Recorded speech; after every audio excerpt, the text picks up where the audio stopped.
अयोध्या में मणिराम दास छावनी के महंत और श्री राम जन्मभूमि तीर्थ क्षेत्र के अध्यक्ष महंत नृत्य गोपाल दास के 87वें जन्मोत्सव पर एक भव्य संत सम्मान समारोह का आयोजन किया गया, जिसमें देश विदेश से बड़ी संख्या में संत महंत अयोध्या में एकत्रित हुए।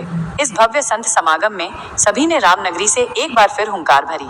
संतों का कहना है कि जिस तरह से प्रभु श्री राम के मंदिर के लिए संत समाज एकजुट हुआ था, अब उसी प्रकार श्री कृष्ण जन्मभूमि पर भी महाराज नृत्य गोपाल दास के सानिध्य में एक दिव्य और भव्य मंदिर बनाया जाएगा। सभी ने इस बात का संकल्प लिया। इस दौरान उन्होंने मीडिया से बातचीत में कहा कि यह जन्मोत्सव न केवल अध्यात्म का प्रतीक है, बल्कि विश्व भर के संतों को एक मंच पर लाने का कार्य भी कर रहा है। समारोह में उपस्थित संतों ने अपने आध्यात्मिक अनुभवों और विचारों को साझा करते हुए धर्म और संस्कृति की रक्षा तथा प्रचार प्रसार पर बल दिया।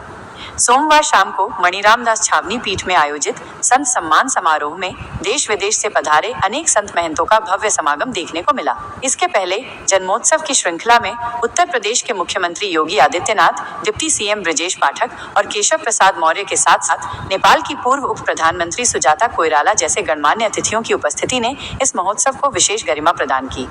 सोमवार की शाम हुए संत सम्मान समारोह में महंत नृत्य गोपाल दास जी महाराज के उत्तराधिकारी महंत कमल नयन दास जी महाराज ने सभी संतों को अंगवस्त्र, दक्षिणा और श्रीफल भेंट कर सम्मानित किया। पूरे आयोजन में भक्ति, श्रद्धा और समर्पण का अद्भुत वातावरण देखने को मिला। भंडारे, भजन कीर्तन और सुंदर साज सज्जा ने श्रद्धालुओं को आध्यात्मिक आनंद से सराबोर कर दिया। हमारे लिए सर्वोपरि राष्ट्र है। पूज्य श्री गुरुदेव भगवान के आदर्श के द्वारा, उनके चरित्र के द्वारा हम पूरे देश में जन जन के अंदर समता समरसता स्थापित करना चाहते हैं। हमारी लक्ष्य है। जिस प्रकार से भगवान श्री राम जी ने सबको प्रेम दिया है, सबको अपनाया है, सबके ऊपर कृपा की है, इसी प्रकार से गुरु महाराज का भी आदर्श रहा है। सबसे प्रेम करते थे, सब पर कृपा करते थे और आज भी कृपा कर रहे हैं। तो यही हमारा उद्देश्य है। देश में समता समरसता स्थापित हो, आपस में प्रेम हो, संगठन हो, दृढ़ सुदृढ़ हो, अखंड हो, यही हमारा मूल लक्ष्य है। पूरे देश के कोने कोने से संतजन, महात्मागण, धर्माचार्यगण सारे प्रांतों से पधारे हुए हैं और सबका केवल एक ही उद्देश्य है। राष्ट्र है तो हम है, हमारी अस्मिता है, हमारा धर्म है, हमारा कर्म है, हमारा पूजा है, हमारा पाठ है, सब कुछ है। यही यह उद्देश्य है इस कार्यक्रम का।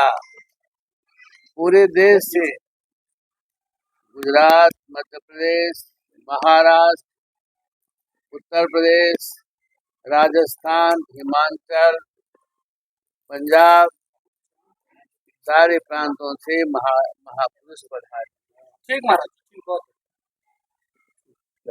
कार्यक्रम तो हमारा सनातन के लिए है और किसके लिए? सारा कार्यक्रम हमारा सनातन धर्म के लिए है। पूरे देश में यह जो भेदभाव है, छुआछूत है, अस्पृश्यता है, समाज को सब प्रकार से हम संगठित करेंगे, सुदृढ़ करेंगे, आपस में प्रेम होगा, राष्ट्र अखंड होगा। वेदों में कहीं भी छुआछूत की बात, अस्पृश्यता की बात नहीं आई है।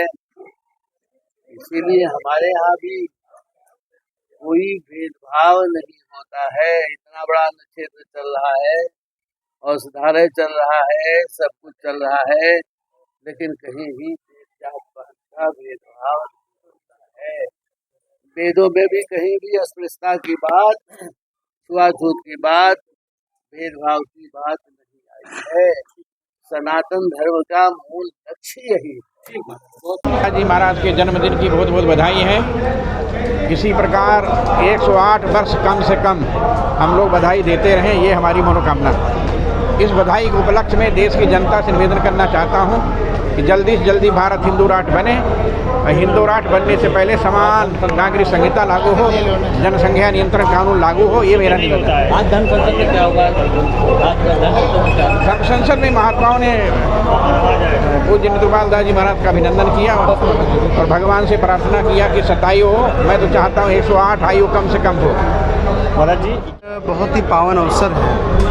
हमारे साधुता, वैष्णवता, त्याग, तपस्या के जीवंत विग्रह परम पूज्य छावनी पीठाधीश्वर श्री 1008 श्री नृत्यगोपाल दास जी महाराज का 87वां प्राकट्य पर्व है और उस उपलक्ष्य में देश भर के कोने कोने से आए हुए संतों की आज एक गोष्ठी हुई, संत सभा हुई और उस संत सभा में तत्काल भारत की जो परिस्थितियां हैं, वर्तमान परिप्रेक्ष्य में जो भी घटनाक्रम चल रहा है, इस विषय पर हिंदुओं का मार्गदर्शन कैसे हो सकता है, इस संबंध पर और महाराज श्री का जो जीवन वृत्त रहा, महाराज जी को जो सेवा शुश्रूषा रही, उस संबंध में संतों ने अपने उद्गार रखे हैं। सब ने अपनी प्रसन्नता व्यक्त की और सब ने ये सामूहिक रूप से कामना की है कि महाराज जी इसी प्रकार स्वस्थ रहें। अभी राम जन्मभूमि को हमने उनके नेतृत्व में बनते देखा, कृष्ण जन्मभूमि पर उनके नेतृत्व में दिव्य भव्य मंदिर को बनाना, ऐसा संकल्प सबने लिया है। महाराज जी का पूज्य महाराज जी से बहुत ही मतलब कहा जाए तो बहुत पूर्व का प्रेम है। कुछ व्यस्तताओं के क्रम में गुरुदेव प्रत्यक्ष नहीं उपस्थित हो पाए, यद्यपि उनका कार्यक्रम बन रहा था आने का, लेकिन गुरुदेव ने महाराज श्री के प्रति मंगल कामना, शिष्यों के प्रति भी मंगल कामना और साथ ही अगले वर्ष पूज्य गुरुदेव ने उनको वाल्मीकि रामायण सुनाने का ऐसा वचन दिया है। किस तरह की